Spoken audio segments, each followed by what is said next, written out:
أعوذ بالله من الشيطان الرجيم بسم الله الرحمن الرحيم Assalomu alaykum qur'on o'quvchilar.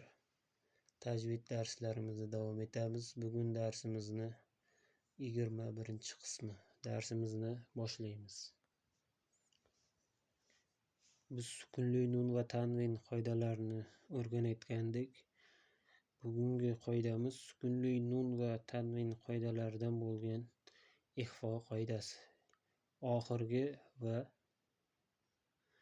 eng qiyin qoida bo'lgan qoida hisoblanadi. Ya'ni bu qoidaning nomi ixfo deb ataladi. Endi oldingi darslarimizda har bir harfga, har bir qoidaga o'zini harflari bor edi. Izhorda 3 ta h, ayn, g'oyn va hamza bor edi. Ya'ni iqlobga ba harfi bor edi. G'unnali idg'omga nun, mim, vav, ya harflar bor edi. G'unnasiz idg'omga lam va mim harflari bor edi. Endi bugungi qoidamiz bu ixfo bo'ladi. Bu ixfoga 15 ta harf kiradi. Endi bu 15 ta harfni barchasini yodlash shartmi degan savol tug'iladi. Bu barchasini yodlash shart emas. Ya'ni oldingi o'rgangan qoidalarimizda harflardan boshqa harf keldimi, demak bu ixfo qoidasiga kiradi. Endi yana bir boshqa jihatdan yodlash ham, ya'ni mahrajlarni ham yodlash shart bo'ladi. Endi ixfo o'zi nima? Ixfo bu lug'atda yashirish, sir saqlash ma'nolarini anglatadi. Istilohda esa sukunli nun yoki tanvin 15 harfning biriga yo'liqqanda nunni o'sha harfning ichiga, ya'ni mahrajiga yashirib g'unna bilan o'qish aytiladi. Ya'ni bu yashirish, mahrajiga yashirish, g'unna qilish nima deganda,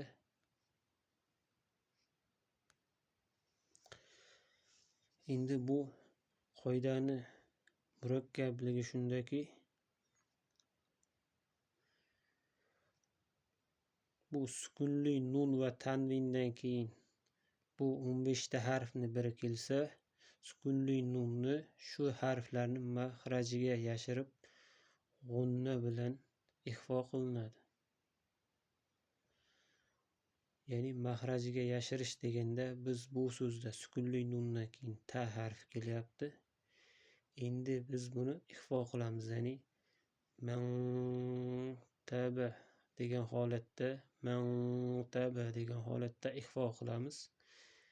Endi bu so'zni biz ixfo qilayotganda mim harfini o'qiymiz, ma deymiz va buni ixfo qilishdan oldin tilimiz bu harfni mahrajida turish kerak bo'ladi. Ya'ni ta harfini mahrajida turish kerak bo'ladi. Ya'ni mantaba yoki bu so'zni biz o'qiyotganimizda sa harfini mahrajida tilimiz tayyor turish kerak bo'ladi. Ya'ni tilimizni shu harfni mahrajiga olib kelamizda, keyin buni ixfo qilamiz. Ya'ni min samaroh mana shu harfni ichiga yashirish degani, ya'ni mahrajiga yashirib ixfo qilish degani mana shu bo'ladi. Keyin buni murakkab joyligi shundaki, Qur'onda biz so'zlarni o'qiyotganda bu barcha harflarning mahrajini eslab qolish kerak bo'ladi. Ya'ni Qur'onda o'qib ketayotganimizda barchasi birdan tilni mahrajiga olib bora olmaymiz. Ya'ni buni yaxshilab eslab qolish kerak bo'ladi va juda ko'p tayyorgarlik qilish kerak bo'ladi.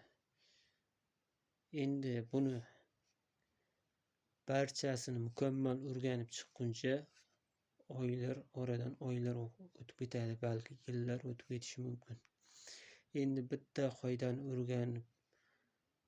qoidani o'ziga juda ko'p vaqt sarflab borsa, Qur'onni o'qish shuncha orqaga surilib ketadi. Endi mana shu orqaga surilib ketishni oldini olgan holatda bu boshqa tushuncha bilan o'rgataman, shu holatda o'qiymiz. Lekin bu degani o'sha holatda davomiy o'qiymiz degani emas. Ya'ni buni vaqtincha, ya'ni bir qoidani o'zida oylab yoki yillab qolib ketmasligi uchun vaqtincha Qur'onga tushishimiz uchun, Qur'onni o'qishimiz uchun shu holatda o'qisak bo'ladi. Keyinchalik Qur'onga tushganimizdan keyin ham yoki bundan keyingi qoidalarni o'tayotganimizda ham bitta harfdan bo'lsa ham o'rganib bitta harfdan bo'lsa ham ya'ni amalga oshirsak bo'ladi Qur'on o'qiyotganda.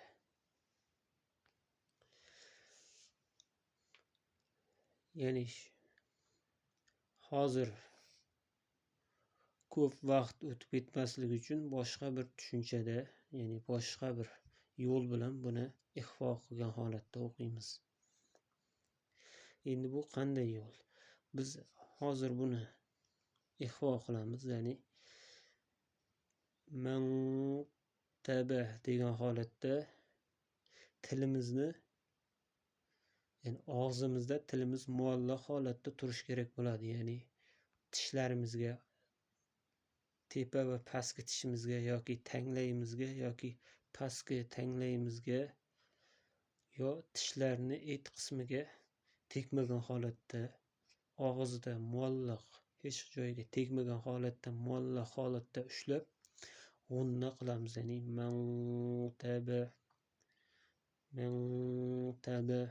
degan holatda buni g'unna qilamiz. Ya'ni bu vaqtinchalik holat, ya'ni bularni tilimiz bu harflarni mahrajiga moslashguncha va bu harflarni mahrajini yoddan bilib, Qur'onda o'qiyotganimizda bu so'z kelib qoldi Qur'onda. Endi biz buni g'unna qilishimiz kerak va tilimizni bu sa harfini mahrajiga olib borishimiz kerak. Shunda ya'ni bu sa harfni mahraji bizni yodimizda bo'lishi kerak va tilimiz shunga o'rgangan bo'lishi kerak. Ana shuni moslashtirib olguncha va o'rganib olguncha biz hozirgi o'rgatgan holatda g'unna qilib turamiz. Ya'ni buni davomiy shu holatda o'qib ketamiz degani emas. Vaqtincha shu harflarni ixfoni mukammal o'rganib olguncha shu holatda o'qiymiz. Buni dars davomida yoki Qur'onga tushgandan keyin ham, masalan, oylar davomida yoki yillar ketishi mumkin davomida sekin-sekin o'zlashtirsa ham bo'ladi. Maqsad hozirning o'zida shunga oylab yoki yillab vaqt sarflab qo'yib, qolgan qoidalar cho'zilib, vaqt ko'p ketib, ya'ni Qur'onga tushish ancha orqaga surilib ketmasligi uchun shu holatda, ya'ni tilimizni og'zimizda muallaq holatda ushlagan holatda g'unna qilamiz. Tilimiz hech narsaga tegmagan holatda. Demak, so'zlarni o'qishni boshlaymiz. Yana takrorlaymiz, bu holat vaqtinchalik, bularni o'zlashtirguncha.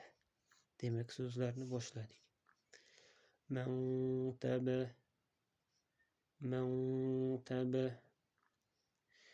min samarah buni g'unna qilamiz, ya'ni buni nunni izhor qilib qo'ymaymiz, ya'ni min samarah deb qo'ymaymiz. Yoki min degan holatda noto'g'ri holatda, o'zimizni harfga o'xshatgan holatda g'unna qilib qo'ymaymiz. Tilimiz ya'ni muallaq holatda turishi kerak. min samara, mansura, mansura, in ja'akum, in ja'akum. Bu joyda endi ja harfini uzoqroq cho'zilishi bu mat qoidalariga bog'liq. Buni matlar bo'limida o'tamiz. Min dun, min dun. Bu joyda ham shu holat. Min zahab, min zahab, min zaqqum, min zaqqum,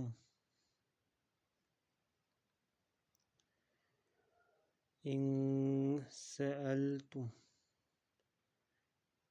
in sa'altum,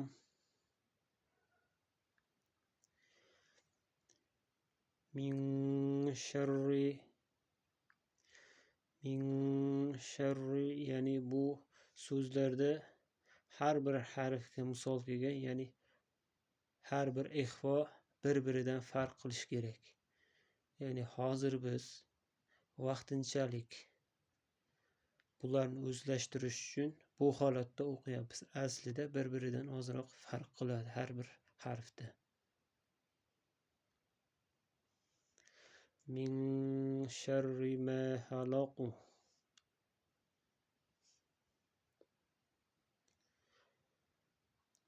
an salatihim, an salatihim. Endi bu joyda tanvin kelgan, ya'ni tanvindan keyin ixvo harfi kelyapti. Bular barchasi sukunli nundan keyin. Endi bu joyda tanvindan keyin ixvo harfi to harfi kelyapti. Tanvindan keyin ixvo harfi kelyapti. Endi bu joyda ham bu tanvinning nunini ixvo qilamiz. Ya'ni sharoba demak. Ba harfi tanvinning asi o'qiladi, nunini ixvo qilamiz. Ya'ni sharoban tahur, sharoban tahura, fanzur, fanzur, munfakkin, munfakkin, min kitab, min kitab,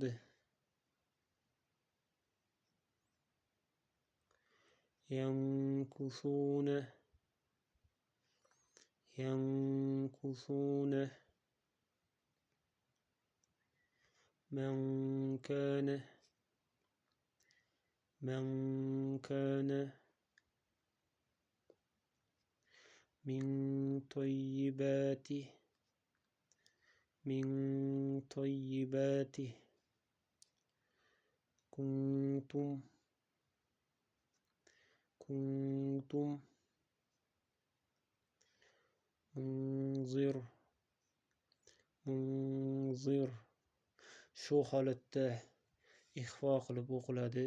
Ya'ni vaqtincha bu holatda o'qiymiz, lekin bularni ham mashq qilamiz. Endi bu joyga tanvinga bitta misol kelgan ekan. Ya'ni tanvinga ixvo holati bitta so'zda kelgan ekan. Shuning uchun hozir biz boshqa so'zlarda ham ko'ramiz buni.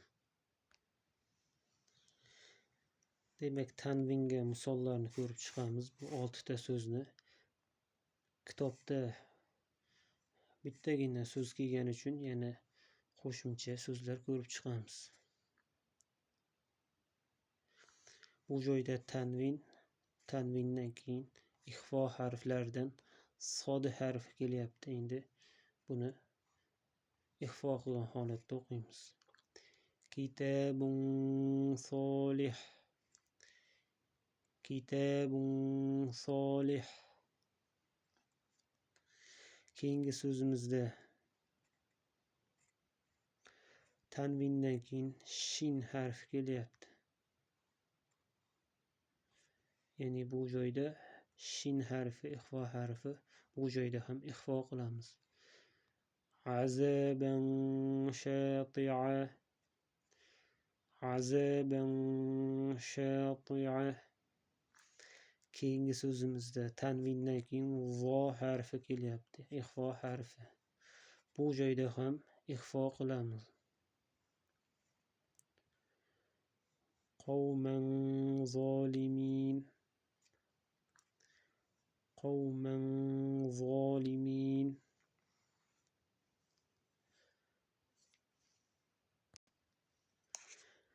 Endi bu so'zda tanvindan keyin sin harfi kelyapti. Bu ham ixfa harflariga kiradi. Nuron sati'a, nuron sati'a.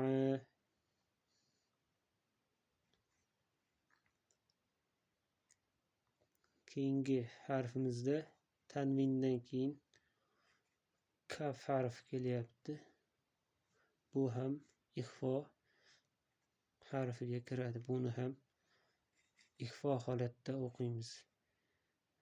Ajron kabira, ajron kabira. Endi bu joyda jim harfi qalqala bo'lyapti. Aji degan holatda buni qalqala harflarda o'tamiz. Keyingi so'zimiz bu tanvin hamzani ustida ham keladi bunaqangi holatda. Bu hamzani ustida kelsa ham bu joyda baribir ixfa qilaveramiz. Ya'ni tanvin keldimi, bu ham ixfa bo'laveradi. Ya'ni bu sa harfi ham ixfa harflaridan. Ma'an sajjaja, ma'an sajjaja degan holatda tanvindan, sukunli nun va tanvindan keyin bu 15 ta harflarni biri kelsa, shu holatda ixfa qilamiz. Ya'ni sukunli nun va tanvin qoidalarini shu bilan tugatdik. Bu ixfa oxirgisi va eng murakkabi. Darsimizda boshida aytganimizdek, ya'ni shu o'qishni o'zi bilan to'xtab qolmaymiz. Ya'ni bu harflarni barchasini sukunli nundan keyin kelganda buni ixfa qilishdan oldin bu harflarni mahrajiga tilimizni olib borgan holatda turamiz. Yana bir muhim narsa shuni aytishimiz kerak. Ya'ni ba'zi bir harflarning mahraji bu tishga tekkan holatda. Masalan, ta harfi bor. Ta harfini aytganimizda tepa tishimizga tilimiz tegadi. Lekin buni biz ixfa qilganimizda, ya'ni buni mahrajiga tilimizni olib borganimizda tilimizni tishimizga tekkizmaymiz. Ya'ni shunga sal yaqinroq holatda olib kelib ushlaymiz.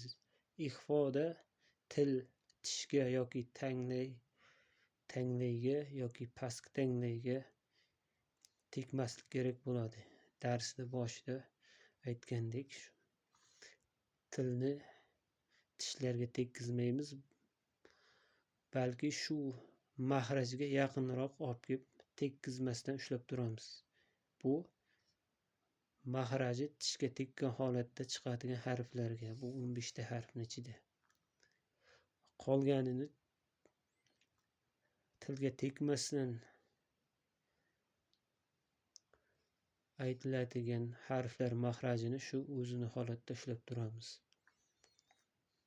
Demak, bugungi darsimizni shu yerda yakunlaymiz. Keyingi darsda ko'rishguncha.